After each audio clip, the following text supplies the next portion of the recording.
Hi. Normally I introduce myself as High Heel Knight, but right now I'm just ordinary American citizen. This isn't a video for entertainment. This is about politics, something that is very important to me. So if you don't want to watch, feel free to move on.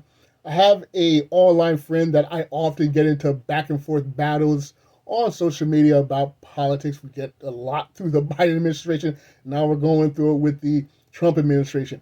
And one of the things he's often brought up to me is says, why don't you say anything about the vandalism with Tesla owners and the Tesla vehicles? Why don't you ever speak about that? You say all these other things about the Trump administration. Why don't you bring up about that? So, in this video, I want to speak about the vandalism and violence.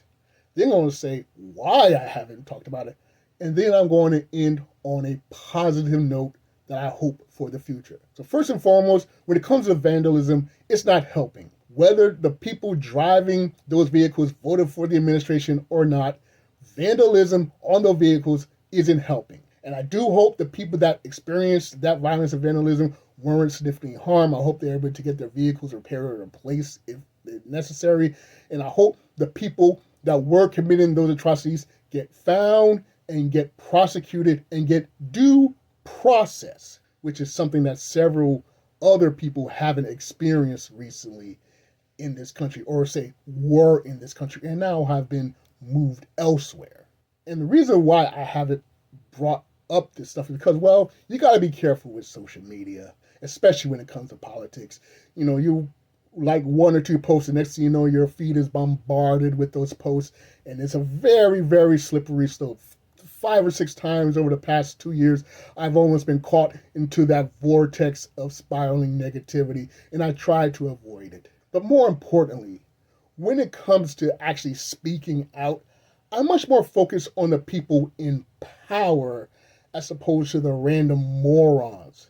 And by the way, if you're one of those people who are committing the violence and the vandalism just because it's the in thing to do, like that chicken jockey going crazy in the movie theater nonsense that's right happening, if you're just doing the just for the fun of doing it, you're making the problem even worse. So I hope you guys also get caught. But as far as speaking up or speaking out, I'm much more concerned with the people actually in power.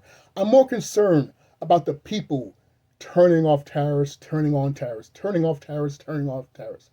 I'm more concerned about the people who host a press conference and say to the press conference, hey, does anyone know what's happening with this happening? Anyone, anyone, anyone? And then when someone actually answers and responds, gets pissed off and like, oh no, I'm talking now, I'm talking now. I'm more concerned about the people that fire federal workers en masse, and then a few days later say, actually, could you come back to work, please? It turns out we really do need you. See, I'm pretty much guaranteed those folks aren't the ones trashing vehicles of strangers. I'm pretty sure they're not the ones grabbing people off the streets and putting them into prisons off in other countries. And speaking of that prisoner that's by the own administration has said was a mistake, don't tell me that, oh, it's just in that other country's hand. If you make a deal to put several people into a prison, then you can make a deal to get one person out of the prison, especially when the guy in charge is Mr. Art of the Deal, Mr. I can solve it all with one phone call. You got several of them in, you can get one person out. And think about the Supreme Court decision. Do you know how rare it is to get a unanimous decision on anything in the, 250 years or so of our country's existence? When the Supreme Court votes unanimously against something, that something was really screwed up. And then you have the fact that there's a 2/3 majority of the political party that's in charge of all three government branches. They still got voted against. That's a really huge mess up.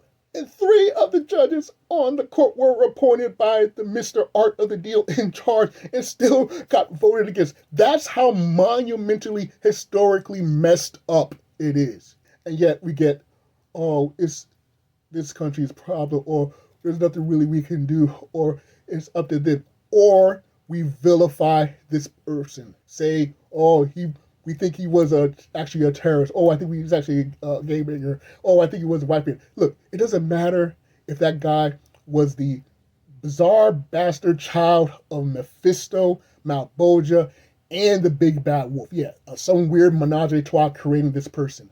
The Supreme Court made a decision, and now it's time to get that decision working. Because when we make laws and policies and the people in charge choose to ignore them simply because they ultimately just don't wanna, then those laws and policies mean nothing. They're just scribbles on parchment. They are no more important than the drawings of 4-year-olds of Elmo hanging up on some refrigerator wall. So, yes, the violence and the vandalism, I denounce it. It doesn't help anyone. It is a crime. It is wrong. But I'm much more interested in complaining about people that are actually doing damage that could last a lot longer. Because cars can be replaced and repaired, but we only get one person. That person in that jail, he's the only one that has ever been and ever will be. But let's end on a positive note. See, recently my nephew's fifth grade class, like the entire fifth grade division, had this presentation. You had to have they're just representing historical figures. My nephew, he was Dr. Seuss. Well, you had inventors, you had astronauts, you had a lot of presidents. You had Kennedy, you had Clinton, you had Obama, and you had 2 Trumps and 1 Melania. And one of the Trumps and Melania, they were paired together. Now, I can't show pictures of these kids because the school works on the honor system that you don't post social media of children that, aren't yours or not with the direct permission of the parents. But I chatted with all those presidents. And I learned some things. I told them some things. I chatted with the Trumps, and I had chatted with the pair of Melania, and I took a picture. I say, okay, now you're going to take a picture. You got to do the thumbs up, because Trump loves doing the thumbs up. He's like, oh, yeah, that's right. He happily did the thumbs up. And then I chatted with the other Trump that was played by a girl. And I said, hey, did you know that Trump also defeated the 2 women most likely to ever become president? It's like, really? So, yeah, and I told about Hillary Clinton. I told about Kamala Harris. Oh, yeah, that's right. And then she was next to an astronaut. And I said, hey, Trump also initiated the Space Force. So, that's something you could also add to your presentation. Like, oh, he made the Space Force? Yeah, he also made the Space Force.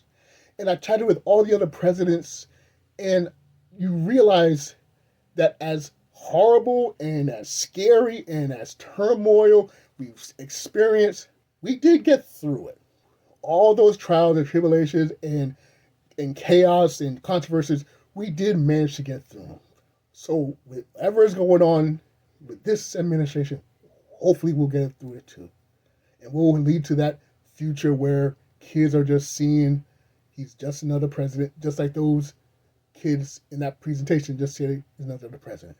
And what's cool about the presentation is that there were kids of all types. We had white kids, black kids, Latino kids, Asian kids, kids from other countries, kids speaking foreign language, Muslim, Christian, Jehovah's Witness. It was a full spectrum.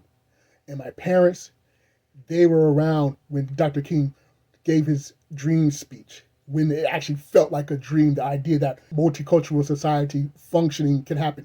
But it's happening. It's not perfect, but it's happening. So we can get through this. So that's the future I hope for, that we can get through this. But in order to get to that future, we got to make things correct today. The future is built on making things correct today. And I don't think it should be a controversy or a problem to say, hey, if the Supreme Court gives you an order, follow it. If the Supreme Court unanimously decides to say, yeah, you screwed up, go fix it, then go fix it. Fixing up your mess is something we teach those kids, so it should continue on into adulthood and definitely to the people in charge. So yes, the vandalism, the violence, I denounce it. It's terrible, it's horrible. But if I'm going to get online and complain, I'm going to complain about the people in charge. Instead of make America great again, let's try make America right